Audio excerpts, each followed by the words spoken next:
follow up, and if I may, I'm going down a pathway here where I am thinking out loud with you, okay?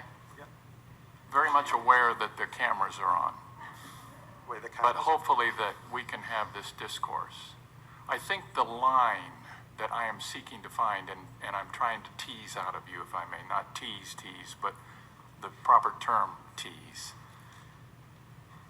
I do not believe that the intent of the bill, certainly not my intent, is to limit the teaching of genocide or the teaching that there are events in the history of this nation and every nation that we are not proud of.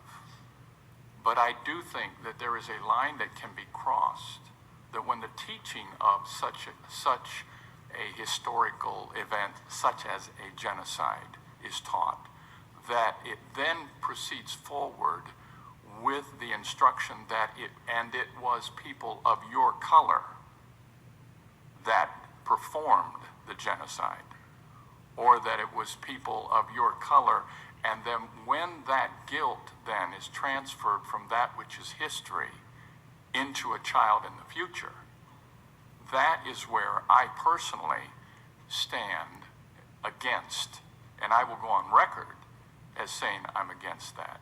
That is the line that I feel that we should not cross. Would you be in agreement with that? That when there is the imposition of guilt or the transferring of what happened in the past to a child who is just now learning of it, is where we move, and I don't want to put words in the sponsors' mouths, but that's where we move from instruction to a promotion. So I've laid it out there. Sure. I'm interested in your response. Thank you, Mr. Chairman.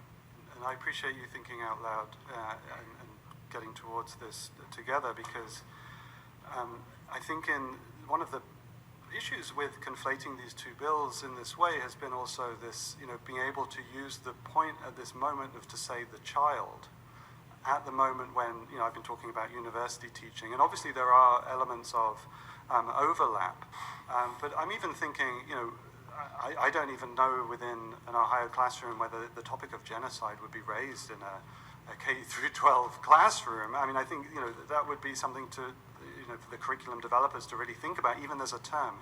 And also the dramatizing of what you said to get to this line of your color, your race was actually the proponents. So I stand in front of the students, and I've just come from class today, and I mean, luckily in this teaching, I am a white man, so I get to stand there, and I don't stand there saying you, I say we.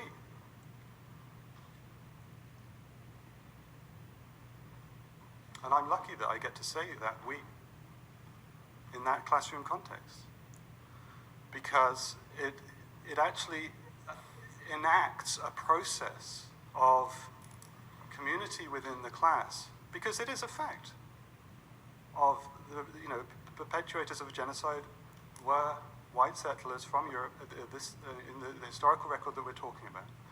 And so I think it really is important that we moment is important. It's not accusatory against an individual student in a class. It is a registering of a collective fact of this nation. And as a white man, I have many privileges, but that privilege to be able to say we to those students, I think, is an important one.